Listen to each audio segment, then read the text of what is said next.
All right, today we're talking with Mr. Robert Williams of Grand Rapids, Michigan. The interviewer is Jane Smither, assisted by Zachary Lenow, both from Grand Valley State University. Mr. Williams, why don't you begin by telling us a little bit about where you grew up and what kind of education you had and what you were doing before the war started. Well, I was born in South Bend, Indiana, May 22nd, 1917, and I was an only child, and I went through South Bend Central High School and graduated from there in 1935. Shortly thereafter, I went to work for the Northern Indiana Public Service Company, which was the local gas company. And what kind of work were you doing for them? Well, I did several things. I started out delivering gas bills door to door because we were cheaper than it was to send them 2 cent stamp on all the ones that we could deliver in a day. And by the time the draft came around, I was a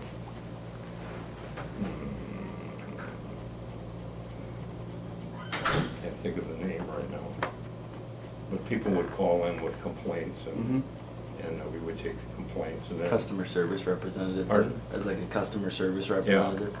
that would be it. And then we would relay the information to when the servicers called in when their work was finished. And I was taken from that job and that was about third or fourth job I'd had there. And when were you drafted? I was drafted in April 9th, 1941. Okay, and before that had happened, were you paying any attention to world events or the war that was going on in Europe or anything else? Well, I was pretty convinced that we had to get in there and help out, and I didn't have any ill feelings about joining the Army, being taken, and I felt that we really had to do something. Why don't you now tell us about that process of being drafted and going into the Army and what Well, happened there? one of the major things that I recall was I was called up for a physical exam. The local doctors volunteered, and I was called up on a Monday morning in January, and I went to a building downtown that they had, and a doctor came there, and my appointment was at 8 o'clock, and the building had been shut down on heat all weekend, and they told me to take off my clothes and sit down, and all they had was metal chairs. Well, that was not a very good start, but I passed the physical, and then it came in April. I was told to report to the train station, which I did, and a train that started over in Gary in East Chicago, Indiana, and come across and stopped and picked us up. And it was the first major draft that they'd had. They had several drafts, of 25 or 50 or like that, to see how it was going to work. But they were taking 500 in.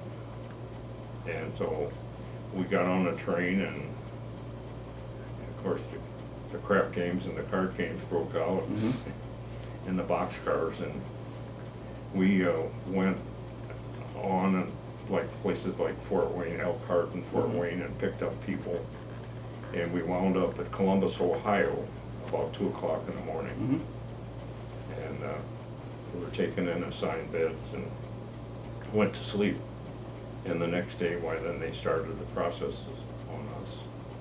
And I don't recall what day of the week, but it was more in the middle of the week. And I guess I'd been through most of it, and I was on KP on Saturday, the day before Easter. And I was called off of KP and told I was departing, Mm-hmm. and we got on a train and left for Camp Shelby, Mississippi. And of course, this was one of the typical places that the mess halls and a few buildings were there, but we were housed in tents. And, How many men do you think were there when you got there? well, the Indiana National Guard had been called up and was there, and we were joining the Indiana National Guard. Mm-hmm. And there was this trainload of people, so there must have been 700-800 of us in there. And were there already Indiana Guardsmen there before you got there? Yeah, and we just joined the Indiana Guard. Mm-hmm. And we were told to wash our mess kits. We were all issued mess kits, you know. Mm-hmm. And I did. I got the hottest water I could find, but that was in the latrine. Mm-hmm. And we all ate on the train going down, and whether it was the mess kits or the kitchen utensils, I don't know. But I was in bed about 2 o'clock Monday morning, and I had the urge to go, and I went to the latrine, and there was 20 pots, every one of them occupied.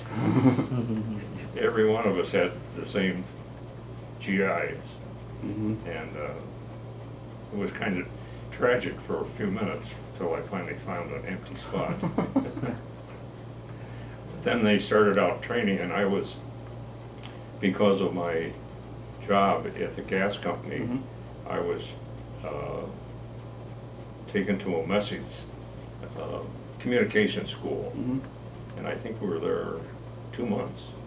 And these were people that they were going to put out in units in like message centers, wiremen, Mm-hmm. telephone operators, and things like that. Mm-hmm. And so then after that 2 months, I went to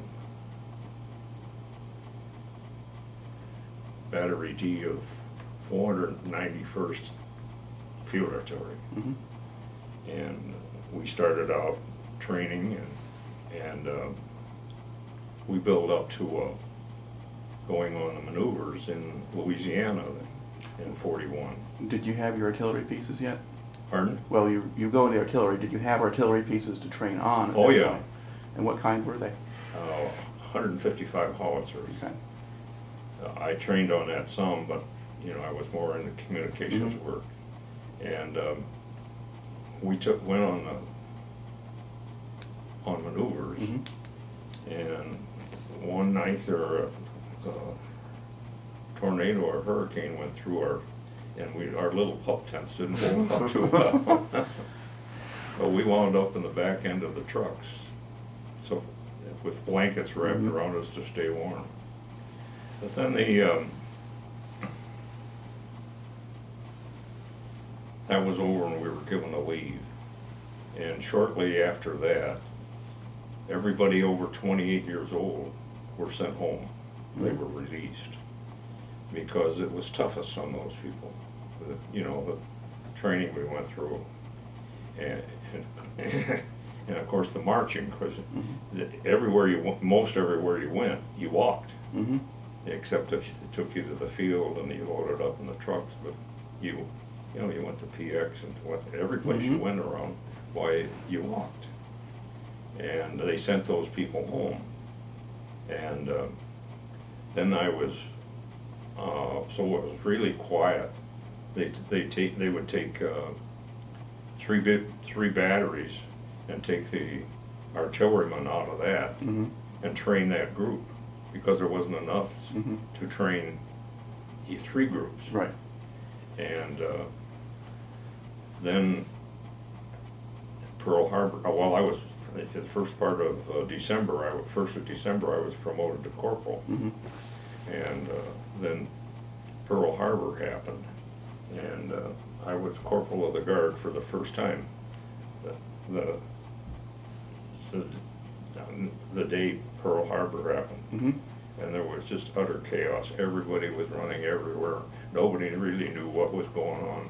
We were told we were going down to guard some bridges in Louisiana, and we sat up all night with our things all packed and everything. but we never went. Mhm. And then, of course, after that, why, they needed officers. Mhm. And a notice came through to anybody with a certain IQ Mhm. could sign up for Officers Candidate School. Right. And I qualified for that. And so I asked to go to Officers Candidate School. And I was sent early part of May to Fort Sill, Oklahoma. Mhm. And I went through class 23 of Officers Candidate School there. And again, this was the first large class Right. they had. They had smaller classes because they didn't need that many Right. officers. And then this was when they really needed them. So the group, the number of students in the class, and we were the first class with 500 students in it. Mhm. And then every week there would be 500 more. Wow. And I don't know, just about the time we left there, they were starting to taper off Mhm. because it was getting to the point they were had enough. Mhm. And so I passed everything in OCS, and about a week or two before we were to leave, they posted big charts on the walls in the day room. And this is where the vacancies were for this class. Mhm. And the class had been 500, but it was down to about 375. What happened to the rest of them? Well, they got washed out. What kinds of things would make them wash out? Well, there was a friend of mine that got washed out, and I didn't think he was treated well. Mhm. He was in charge of the platoon that day, Mhm. and one of the TAC officers, and they were marching, one of the TAC officers started talking to him, and he let the squad go right, or platoon go right off into a field. He didn't yell to halt, and they told him that, you know, he didn't react properly in that situation. I thought it was kind of a dirty deal, but there was nothing I could do about it. But they think, and then some people didn't make their grades, Mhm. didn't learn well, weren't able to do that work. What sort of people were training you there? Were they non-coms? Were they officers? No, they were mostly officers. Mhm. We had TAC officers, and I'd say they were all right. We didn't have any problem with them. Mhm. They treated us well. And then, so when these bulletins, the vacancy areas went up on the wall, I started looking through them, you know, and there'd be 2 officers here, and 4 over here, and 6 over here. And I came to one, there were about 35. And so I said to the TAC officer, you know, what's the deal with this? Well, he says that's the 11th Armored Division, and they're just starting. They're just forming. I said, that's where I want to go. So And why did you think that? Well, I thought there was an opportunity for promotion. Mhm. And I was right. Because I went down there around the 10th of August.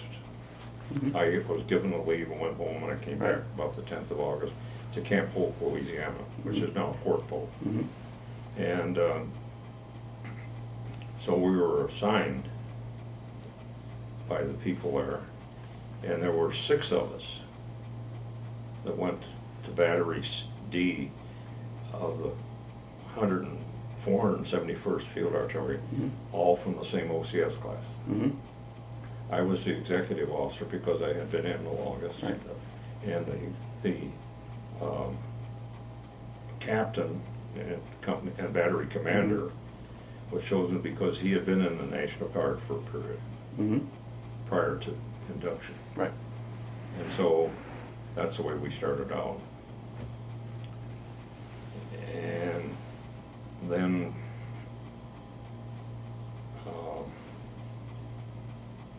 there was a combat, after 3 or 4 months, there was a combat command that was forming, and the Brigadier General wanted an artillery officer on his staff. Mm-hmm. So I was sent to interview with the Brigadier General. His name was Kilburn, Mm-hmm. a West Pointer. And so I was accepted as the artillery officer, so I was on the staff there. And which combat command was that in the division? Pardon? Which combat was it? Combat Command A, B, R, or some, or did they not have a label for it yet? Combat Command A Mm-hmm. Okay. of the 11th Armored Division. And then we trained, and along the line, the Combat Command did not have a company. They had a group of personnel that was attached to headquarters company. Mm-hmm. And then the people decided that they should have a company, and they started headquarters company, Combat Command A. Mm-hmm. And I was chosen as the company commander. And I stayed with that till shortly, and then we trained, you know, and we hit and miss and we went from Camp Polk, Louisiana to Texas, and then we went to the desert and went through desert training, and then we went to the California, and we were on the so close to the coast that I've always said that we could fire a rifle into the Pacific Mm-hmm. Ocean.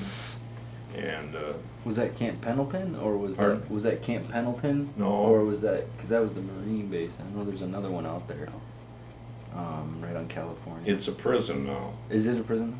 Yeah, it was quite a place because the Berkeley Seed Company Mm-hmm. had farms there, and drive in from town in the morning, and there were acres and acres and acres of flowers growing for Mhm. seed, and the aroma would be great. And then just before we left Camp Polk in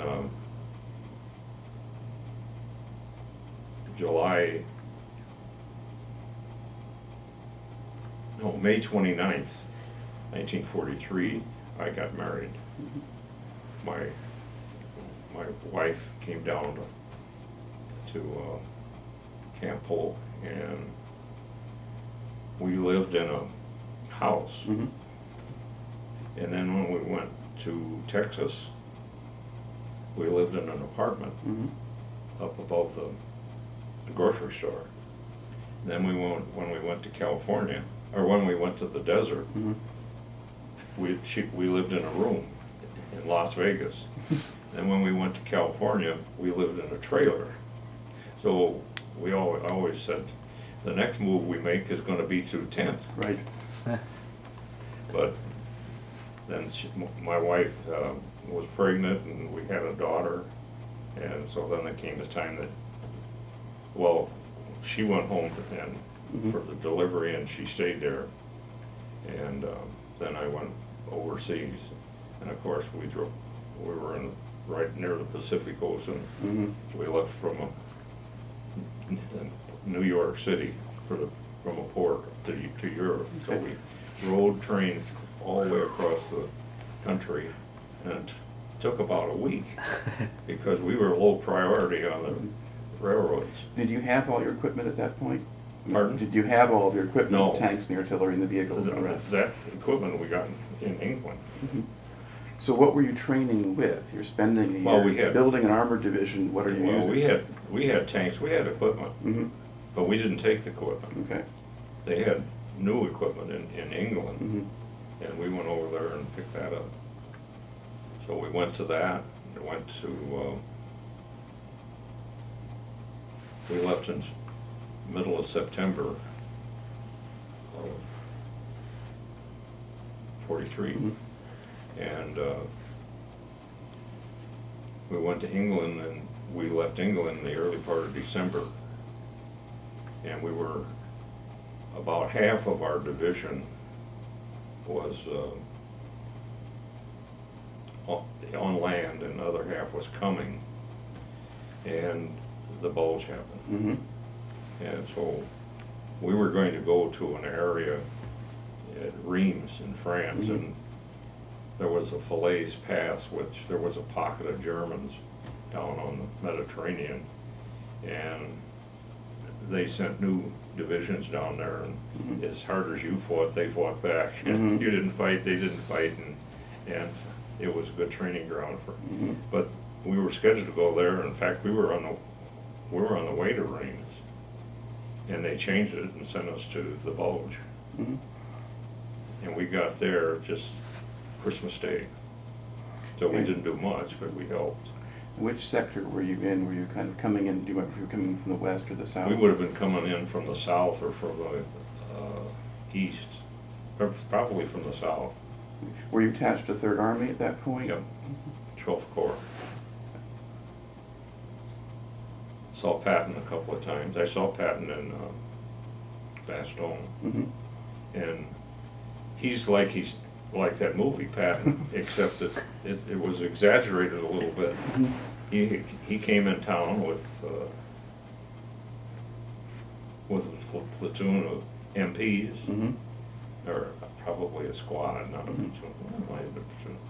And there was a vehicle in front of him, a vehicle or two in front, vehicle or two in back, and he's riding in his Jeep, and in he Mhm. comes. And he went up to see our division commander. And then we kind of rolled along until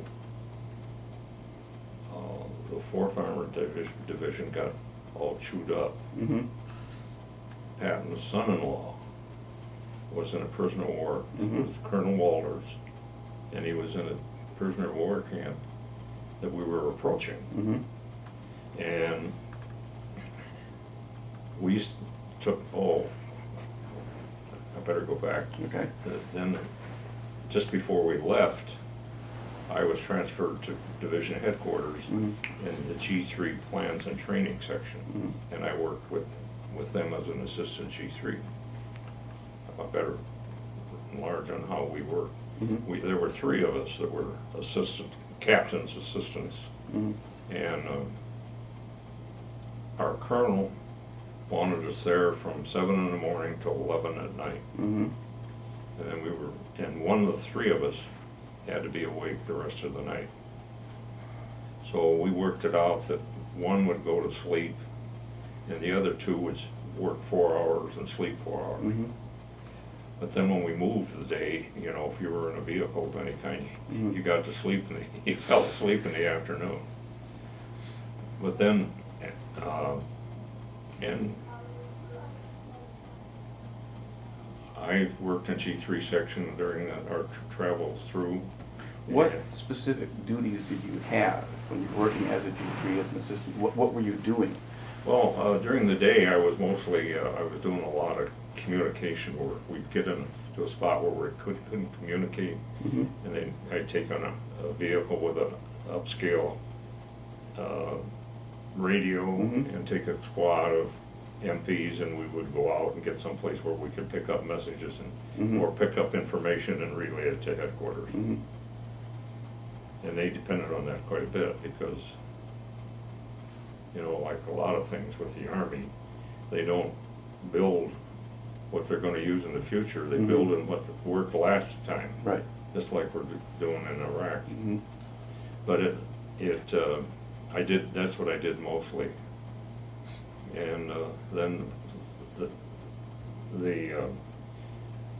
some of the units sent in liaison officers to get Mhm. information, and I worked some with them because they were always wanting to know what's going on, and I tried to help out, keep them informed as best I knew. Yeah. At what point did your unit get sort of seriously engaged in combat? What was that? At what point did your division get seriously engaged in combat? Well, right after Bastogne, we were engaged, Mm-hmm. and kind of, not really seriously, but, well, we were, but the 4th Armored Division Mm-hmm. and Colonel Walters, we got an order to send a combat team. Mm-hmm.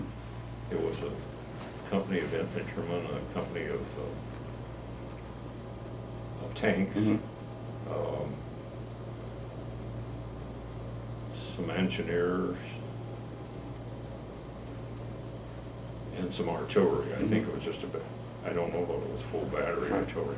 And they went out, and I was in G3 headquarters where the map would come, and down from headquarters, and we posted in there, and it showed this bulge going out towards this camp. Was the camp within Germany? Yeah. Okay. I think Austria. If it's Austria, then that's getting pretty late into the war at that point, if you're getting up to Austria. I mean, do you remember about what time of year that was, or? Because the Bulge is December, probably in January. February, March. Okay. Well, it might have been January. But anyway, we watched this for several days and kept moving out, moving out, moving out. One day it was gone. Just a straight line across where the rest of our troops were. And when I came home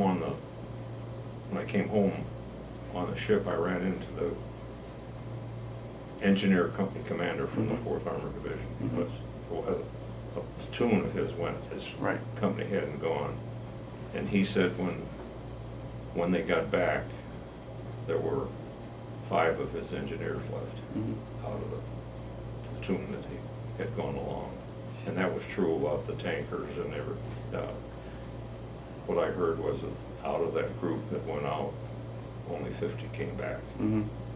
They ran into stiff resistance, and they were too small to crack it on through.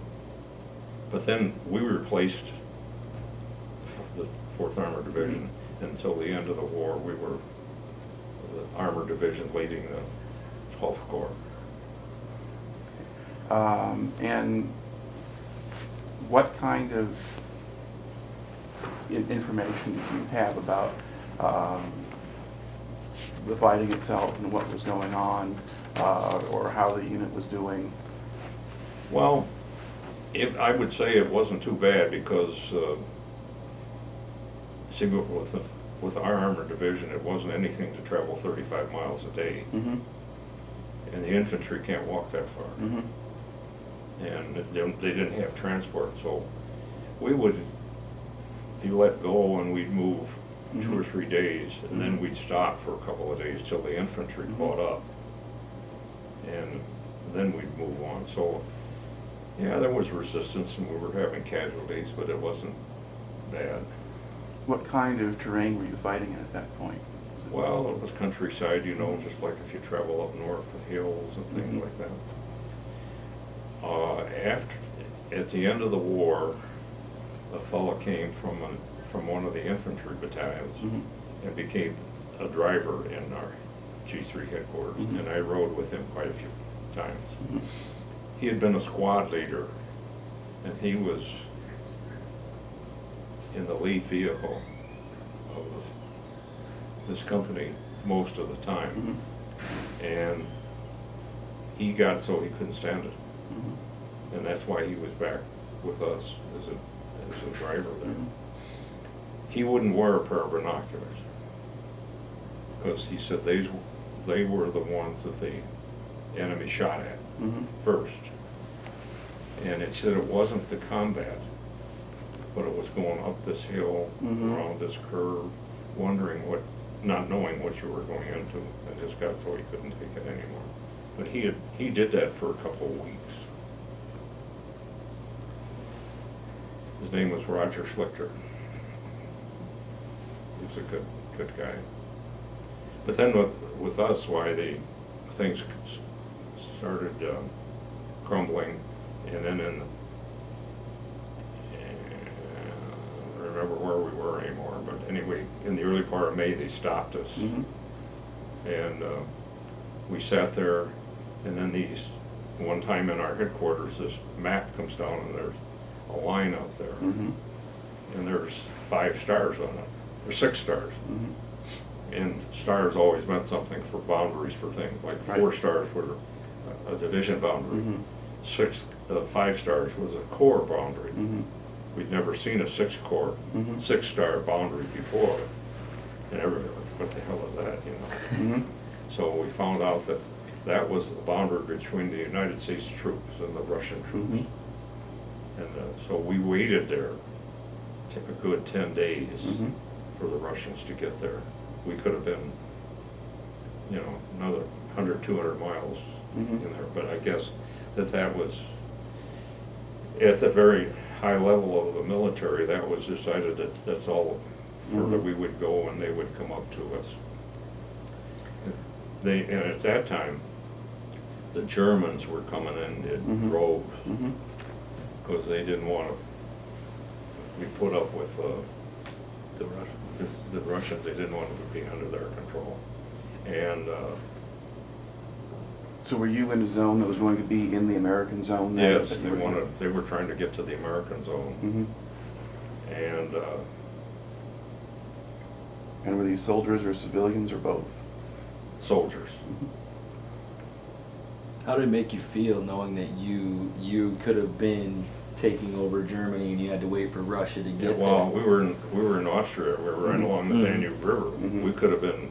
We were over 100 miles from Vienna. We could have been Mhm. Vienna beyond. Mhm. Mhm. No problem. Right. Was that like a feeling of discontent knowing that you could have taken over and had Germany by yourselves and you had to wait for the Russians to get in? Was there? Now you were an officer, so it was maybe a little different, but was there a lot of griping going on inside of your? Well, I think the fact that we were sitting around doing Mhm. nothing was more gripes than anything else.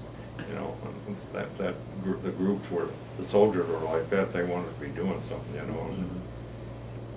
But I don't think they really knew why they were not going on, or maybe they did, but in our headquarters we knew. Then, I just thought of it that when the war, then at this period, and then we moved on into, when they got there, and then in a few weeks, we moved on into Linz, Mhm. Austria, and that's right on the Danube. Mhm. We were on the north, the 11th Armored, and the 17th Armored was on the south of the river. And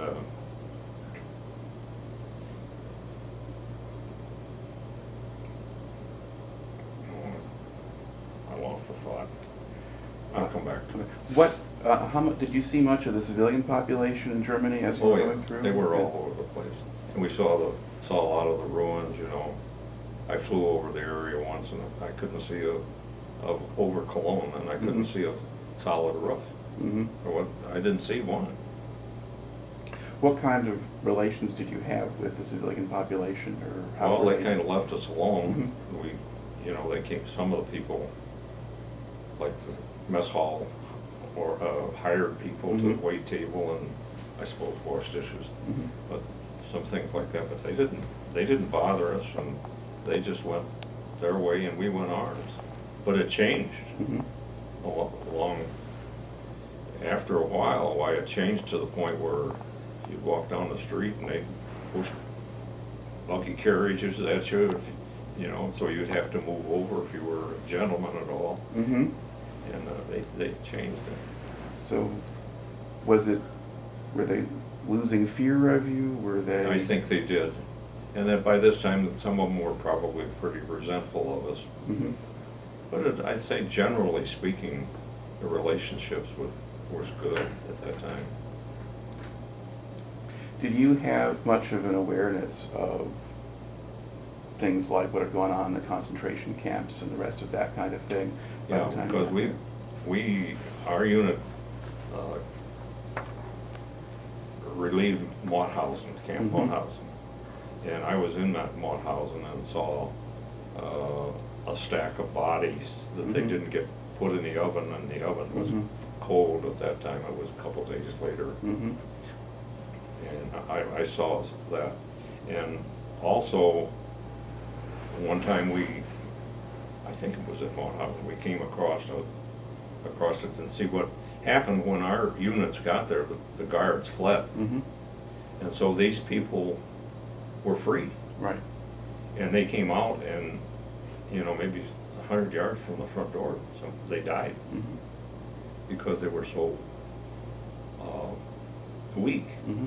And we got orders that if we got to a concentration camp, we put guards on them, not let them out, and don't feed them. Mm-hmm. Because what we would give them, you know, was a K ration or C ration, Yeah. because those were all over the place. If we gave them anything like that and they ate it, they'd die. Mm-hmm. Because they went in there and they cooked up food which was just a broth, Right. mostly, and then build up from there. Mm-hmm. But yeah, I saw some of that, you know. Mhm. It was a pitiful sight to see those people that were trying to get away, and Mm-hmm. they were all on the side, just laying out alongside the road, you know, 10, 12 of them in sight.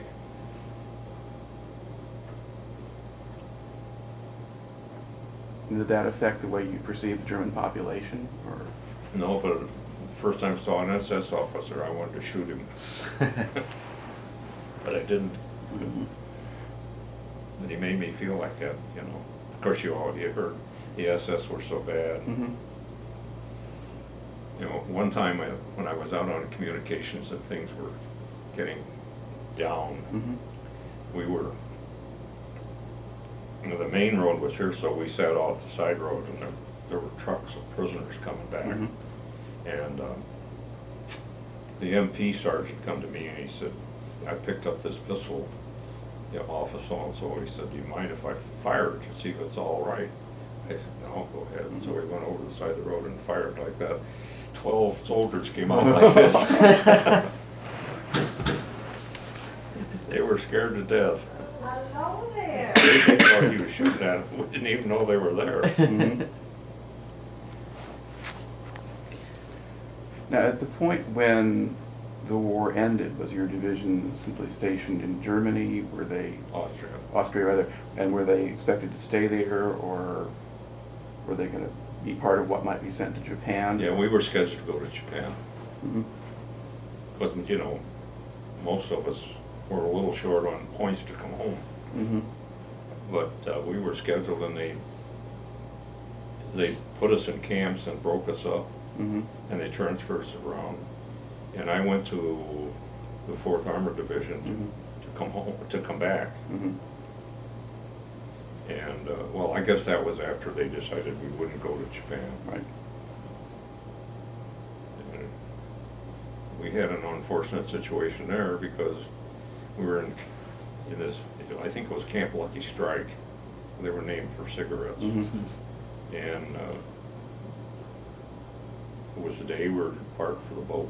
Mhm. We all our equipment packed, the tents which we were in, all cleaned out. Mhm.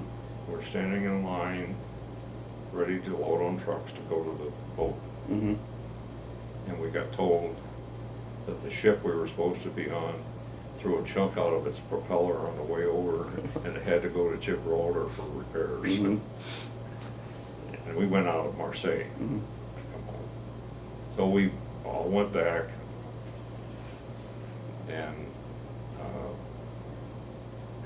played cards, shot crap, you know, ate and slept. Mhm. And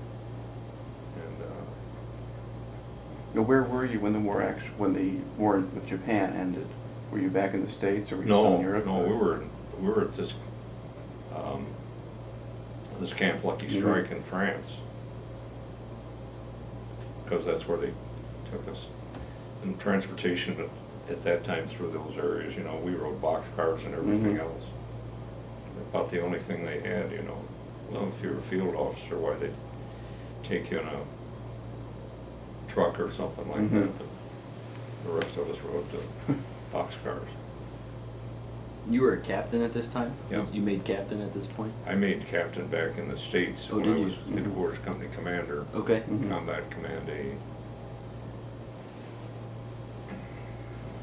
And then at what point did you become a major? Was that while you were still in Europe? That was terminal leave. Mm-hmm. That was a policy of the government. Mm-hmm. You were promoted one rank if you had had satisfactory performance, Mhm. and you had served in that rank a sufficient length of time so you could have been Mhm. promoted. Okay. And so then, what do you do when you got back to the States? Well, look for a job. I went back to the gas company for, their pay was worse in the Army. Mm-hmm. And so I got a job, and I was with an appliance distributor in South Bend, Indiana. Mm-hmm. And he had a branch office up here. And he sent me up to be the office manager Mm-hmm. of the appliance distributorship. So I came up here and worked there for a couple of years, and then I went to Morley Brothers in appliance department, and I worked there 10 years, and then I went to a little company and worked there for a period, and then I bought that company. And what kind of company was it? Wholesale appliances. Mhm. Well, we were small, and we sold most everything, anything Mm-hmm. we thought we could sell. And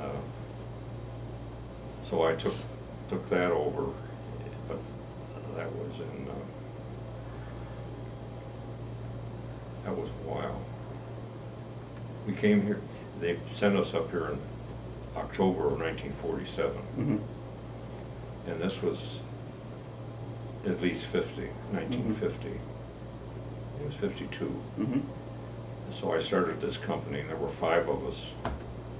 And we had the annual sales of $451,000, which wasn't much.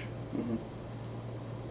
But there was a girl in the office, a fellow that did everything, looked after the service, Mhm. looked after the warehouse, looked after the office, Mhm. showroom, and we had one warehouseman, we had one salesman, and myself. Mm-hmm. And I would come in the morning and stay for a short while, and then I'd go out, make calls on the appliance dealers around Grand Rapids.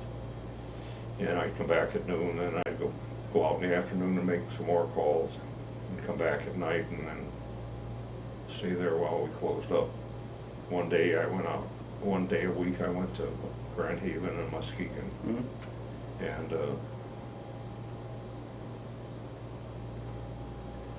we were doing nicely, growing, and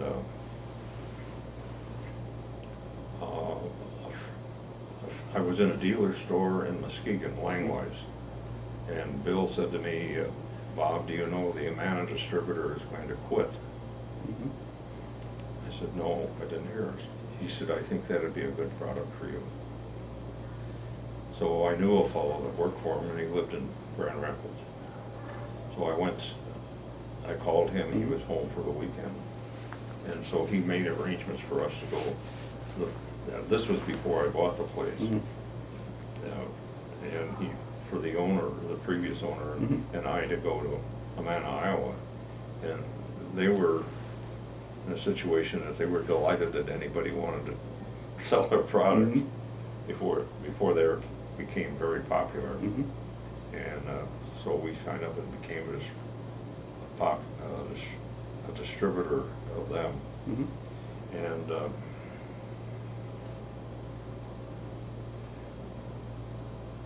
that would have been in 46, Mm-hmm. 56. 56. Okay. 56. And then in a few years I bought him out, Mhm. and I started with the 5, Mhm. and that sales were there. And we grew and grew, and the group did too. And my one son, my younger son, came to go to work for me on the premise that he was going to stay a year, and Mhm. then he could leave if he wanted to. He's running the place now. And what's the name of the business? Williams Distributing Kitchen and Bath. And somewhere along the line, see, I've been retired for 25 Mhm. years.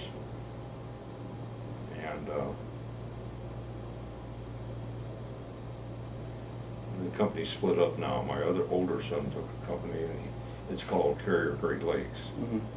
And the combined companies had over 300 employees, and we had like 140, $150 million in sales. Mhm. And now my grandson is working with his dad Mhm. at Carrier Great Lakes. And can you tell us a little bit also about your service in the Guard? Well, they wanted me to join, and the situation was such that they didn't have a place for a vacancy, for a major. Mhm. They were just really getting started. And so they asked me to take a reduction in rank Mhm. and promised me the first major's job that came along, Mhm. they would promote me. So I joined and I don't really remember anymore what my position was. But anyway, it wasn't long the major job opened up, and I became the S1 of it was 126th Infantry Regiment Mhm. at that time. And I was at the headquarters. And I stayed there for about 10, 11 years. Mhm. And as you know, some of the things passed on, and then I guess the people that had come back from the war, a lot of them were Mhm. leaving and some of them passing on. Mhm. And Now, then were you serving in the Guard during the period of the Korean War? Pardon? Were you in the Guard during the period of the Korean War? No, yes. Okay. Oh, yeah. And what role did the unit play? Were they supplying replacements? Did they stay home? Well, we understood that one time we were scheduled to go, and that President Johnson turned it down. Scheduled to go on active duty. Okay, but if it's Johnson, that would have been the 60s. That would have been Vietnam. Or did you mean Truman for the Korean War? In the Korean. Okay. And that's what I understand. Mhm. That's what I was told anyway. And I had various jobs there, and as time went on, and I became a executive officer in the 2nd Battalion of the 126th Infantry. And then later I was the battalion commander. Mhm. And then I became the, I don't know whether we went to combat commands at that time or not. I guess so. I was combat commander of, and then I went to assistant division commander of the 126th Infantry, or 46th Infantry Mhm. Division. And General Simmons was the commanding general, and I was one of the 2 assistant division commanders. And then that's when at that time, shortly after that, they broke up the regiment. Right. And I went to a brigade commander. Mhm. How long did you stay in the Guard? Until they retired me. I was in 26 years. So I have a total service of 31 and a half years. And I retired in 82. Okay. Zach, do you have questions to add? As you accumulated rank in the Guard, Is I accumulated what? rank. Yeah. As you accumulated your rank, you went from major Yeah. to lieutenant colonel to colonel to Yeah. brigadier general. How did that? Did your responsibility increase as such? I mean, or did it pretty much kind of? I mean, you went from commander to commander to commander. Well, of course, there was a cadre that was full-time. Mm-hmm. And my executive officer was full-time. Mm-hmm. So it was Colonel Sabatka, and he was a pretty good executive officer, and he looked after things well. He kept me well informed, but there were things that he would not do. He would come to me for a decision. And so it was quite easy, that I didn't have to devote time, a lot of time. But I did do some I went to the Armory quite a few times during the day on my own. And I was the regimental commander when the Armory on 46th Street was built. And I had quite a bit of input on the Armory of 46th Street. What did it feel like when you got your star? When you got your star, when you got your Brigadier General star?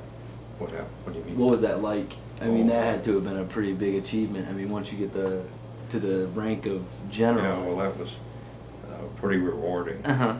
And I was working at my business, and I was in S&S appliance store out on 28th Street, and General Simmons had heard about it, my promotion, and he called me at S&S and told me I had been promoted.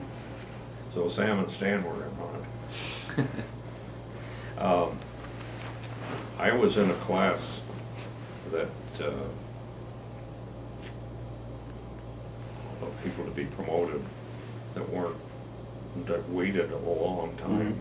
You know, there had been the problem of unqualified people. So they went through it pretty strenuously. I was told that by friends that the FBI came to them and asked about me. So, you know, they made a pretty in-depth survey of investigation of us that were being promoted. And it was quite a while.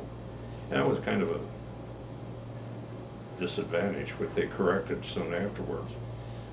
When I was finally approved and I was able to put on a star, it was my term as a general wearing a star was only about 4.5 years, because they'd taken that 6 months, and then my date of rank went back to when I was recommended. But then they changed it right shortly after that, so that your date of rank in the Guard was the date of rank that you were approved by the Army. Couple other questions. Take you back to when you were training and you found out that Pearl Harbor had been attacked. Yeah. Could you go into a little more detail of what that was like for you and the guys around you? Well, like I say, it was utter chaos that day. Everybody was running around and didn't know what to do, and they told us we were going to go down the road to some bridges and guard them, and we all had our equipment all packed up, and you know, people were running around, and it was really quite chaos. But you know, then it finally started to simmer down, and then we found out the next day we weren't going to guard the bridges, and then went back to normal training. Did you even know where Pearl Harbor was? Oh yeah, I knew what Pearl Harbor was. Just curious, because I talked to some guys that I didn't even know where Pearl Harbor was. Yeah, right. What was it like when you were sitting at port and waiting to go home, and you found out that the bomb had been dropped and you weren't going to Japan? And Well, everybody was totally disgusted, you know. And see, they had taken our money away because there was invasion money, and they took our invasion money away from us to change it into American money. So nothing could happen, and so they finally gave us our money back because everybody was complaining, and that's when the card games and the crack games started. And there was just, you know, uneasiness and disgust, I'd say, more than anything else. But then people kind of got a little more patient because they knew there wasn't a darn thing you could do about it. when you found out, I'm just taking back to like highlights. You found out Roosevelt died. What was that like? I mean, you were in headquarters when he passed away, I'd imagine, and I don't think that had an impression on people. No impression. Okay. I don't recall that as a highlighted moment. of it.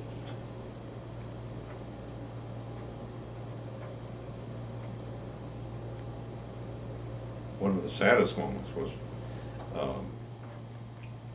our division commander was relieved. Mm-hmm. He'd been given the order from Corps Mhm. to go to a certain place and not cross that line and wait for the infantry. Mhm. And the infantry was coming up. Well, the infantry didn't get there. And we sat there at this line all day. Mhm. And the Corps commander didn't like that. He thought and we could have gone in there Mhm. and taken that area. It was hilly, and there was a particular hill that we were going with, hills that we were going to take. And the Corps commander said that wasn't, he lacked the ambition, or Mhm. that isn't the right word, but the push to be a division commander. And he relieved him, and of course I'd been on that he was a combat commander, that when Mhm. I was in his combat command, Mhm. and then he was division commander when I was in his division, Mhm. in division headquarters, and that was really probably the saddest moment I remember. How late was that in the war when that happened? So, It wasn't real late. It was shortly after the Bulge, I'd say. mhm. One of the sort of things that gets written or talked about a lot in discussing the war, in particular with the armored forces and so forth, was a general sense that they were pretty badly outclassed by the Germans in terms of equipment and weaponry and so forth.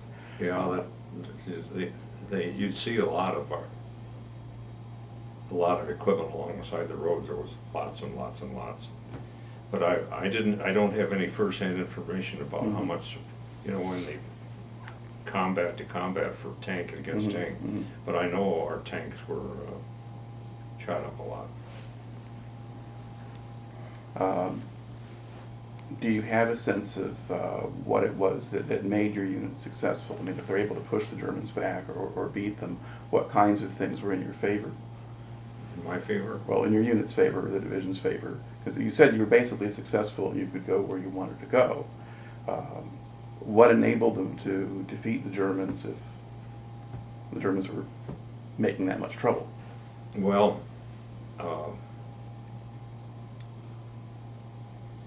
I just think that we overpowered them. Mm-hmm.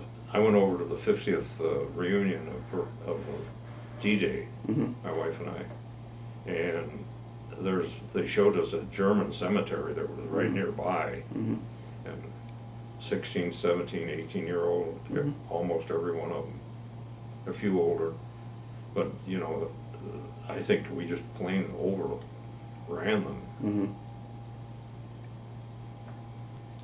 If you got the fellow on the list to see that was a prisoner of war and escaped. Well, I said my wife came down to Camp Shelby, Mississippi, and we were married. I'm 29, 43. Well, I'm married. My wife is Jane, and we've been married for 64 years. We have 3 children. Jean, with her husband, Bill Bentley. And they have 2 children, John Bentley and Matt Bentley, with his wife, Christy. They have 2 children, Jack Bentley and Molly Bentley. And there's Tom Williams, and his wife is Betty. They have 2 children, Eric Williams and his wife Ravel, and Katie and her husband Jason Presley. And then our third child is Jim, and he's married to Sue, and they have 3 children, Amanda, Lizzie, and John. Okay. And then we're very fortunate in the fact that all but one live in Grand Rapids, so we see them all Mhm. frequently. We're very fortunate. One thing I'd like to add is the fact that to my military career, Mhm. I spent 33 years on the State of Michigan Military Board. And if you include from the time I was drafted till I came off the military board, I put in nearly 60 years military service. Thank you. Okay. We actually had a couple of additional questions for you, kind of coming off of our own conversation. One of them would be, well, we had the camera off, you were telling us something about meeting the Russians at the end of the war. Can you tell us about that experience?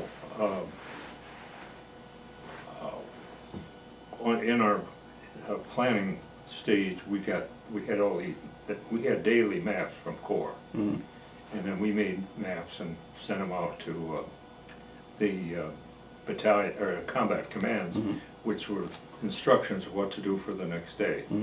And we saw a line up there, like I mentioned, that 6-star when they came up, and we were told that that was the Russians, and we waited there until the Russians came to us. And we didn't see much of them there, but you know, this was along the end of May, and on the 4th of July, a contingency of the Russians came over for apparently a celebration, because it sure was. And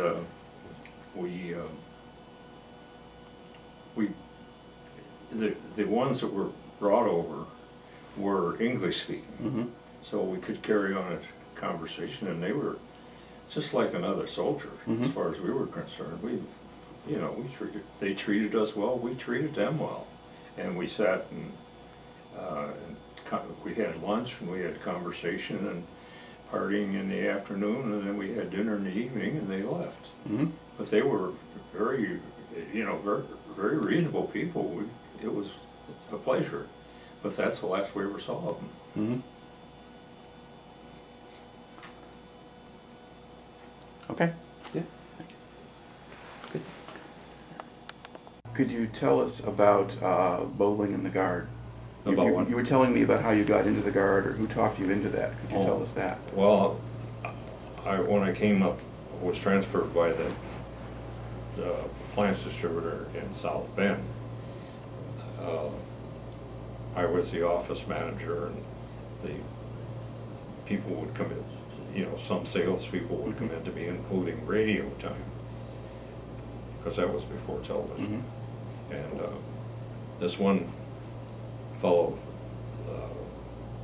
who sold radio time came in, and I chat with him. He was a vet, and we talked about some things like that. And one time he said to me, why don't you consider joining the National Guard? And he said, we meet one night a week, we get a day's pay, and so on. So I thought, well, that looked good to me. But I was bowling one night a week at that time, and when I talked to my wife Jane about that, why, she didn't think I should be gone 2 nights a week from the family. And so by agreement, I quit bowling and I joined the National Guard. And at that time,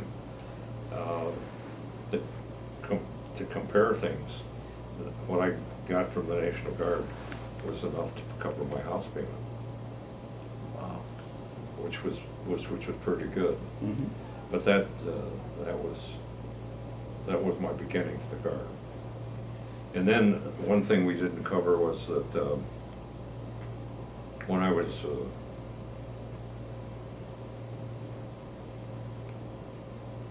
brigade commander, in 1967 I went with the nation. No, I was assistant division commander at that time. I went to Detroit? Detroit. I was a regimental or brigade commander. We went to Detroit, and General Simmons was the division commander, so we were still a division. And I was in charge of about 3,000 troops on 12th Street, which was the hot spot of the riots out there. And They didn't really give us a bad time except at night, and then you'd hear a lot of shooting. Mm-hmm. And I think some of our people were shooting at fireflies or something like that. Mhm. But anyway, it you know, we could we being in there and being out and around on the streets at night, Mhm. and of course there was a curfew, Mhm. and we picked up a few people for curfew violations. One fellow I remember had gone to get a bottle of milk for his baby, and they were going to throw him in the jug, and I got there in time to send him Mhm. home. Another one was a nurse going to her job at the hospital, Mhm. and I had him take her over to the hospital because there was, you know, some things out there, you know, common sense comes in first, and but we had a lot of firepower on Mhm. you know, people with rifles and machine guns and things like that. We quickly took some of the firepower off the street, and that relieved the tension there that we had. And then- Was there rioting going on at the point when your unit deployed, or were you coming in after? Well, that was Sunday, and we went over Sunday night, Mm-hmm. well, during the night. And so by the time we got there, it was daylight, Mhm. and the local troops were on the street, and it was Mhm. pretty quiet. Mm-hmm. And we didn't have any really tough shoots, but we had people out around, and there every once in a while some shooting would start, and it was somebody, you don't know whether they were shooting at the National Guardsmen or what they were doing. But the second time we went back was when, by that time I was a Brigadier General, Mhm. and I was, I guess I was still Division Commander. Mhm. And that didn't last very long. Things were pretty easy, and so I only stayed a few days. Mhm. The first time I was there about 10 days. Did guard units get any kind of training in crowd control or riot control? We did have shortly after that. Mm-hmm. I don't know how much they have anymore, whether they go through that with them, but we would have particularly when we went to camp, we would have Mhm. some periods of riot control. Right. When we had the camera off a little while ago, we were talking about some of the condition of the German military and their horse transport and the rest of that. Could you relate to us a little bit about what we saw there? Well, you ask about what helped to put an end to the war, and I really think that it was just the fact that we had so much strength and so many people there and we were killing off the Germans, and of course they were getting fewer and fewer, and our buildup was still continuing. And we went back to the 50th reunion of D-Day, and we looked around there, and one thing we saw was a German cemetery where people were soldiers that were killed during the invasion, German soldiers. And they were 16, 17, and 18-year-old kids. So the troops that they were putting on those places, you know, weren't very experienced, and I'm sure the resistance was very slight by comparison to some of the older vets. And I was impressed by the beach with the fields of fires on Omaha Beach. I just wonder anybody ever got through. Mm-hmm. That there were, you know, wide open fields of fire for machine guns and rifles. And my hat is off for the people that scaled Point de Hoc. Mm-hmm. Boy, that was 20 seconds to climb that thing, and people shooting at you. That was tremendous. That squad was, you know, a special squad of, and I think that was a tremendous situation. I saw some of the pillboxes that are still there. it was amazing that our people were able to get through. And of course, we lost a lot of people, and it was just the fact that we were able to keep coming. Yeah. And then, what were the Germans using for transport or whatever by the time when the ones that you saw at the end of the war? Well, we were talking about their horses and. Oh yeah, then well, the Austrian army was equipped with horse-drawn equipment, wagons, and you know, I was really surprised that this was soldiers equipped that way, but the army, the Germans didn't have enough equipment to equip them all, and when we got to, I believe it was the Rhine River, there was dead horses all over.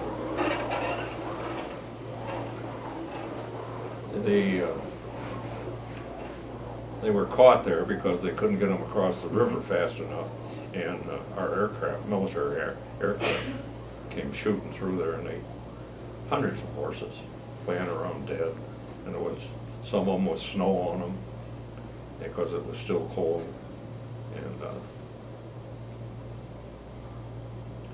and I saw a couple of columns caught on the road. Poor fellow trying to save his neck was hid underneath the wagon, and he got shot there, and he was still all hunched up.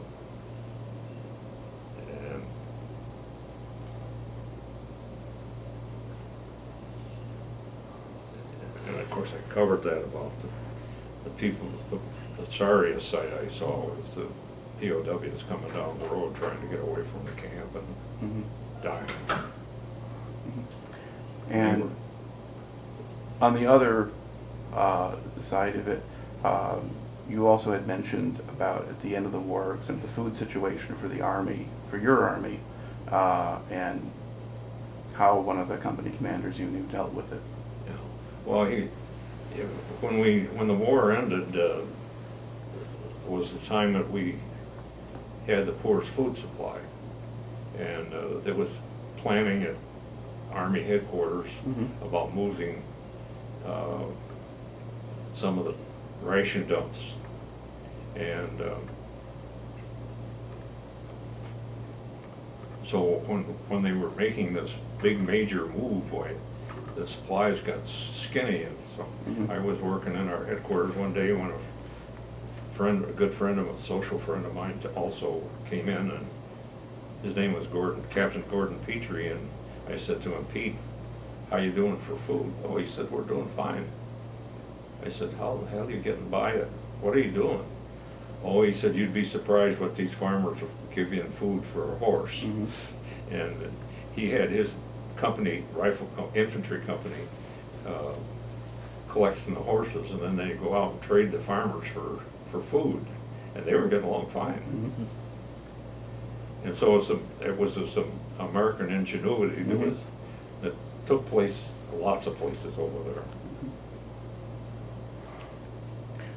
Okay. Anything else that comes to mind here while we have the camera running?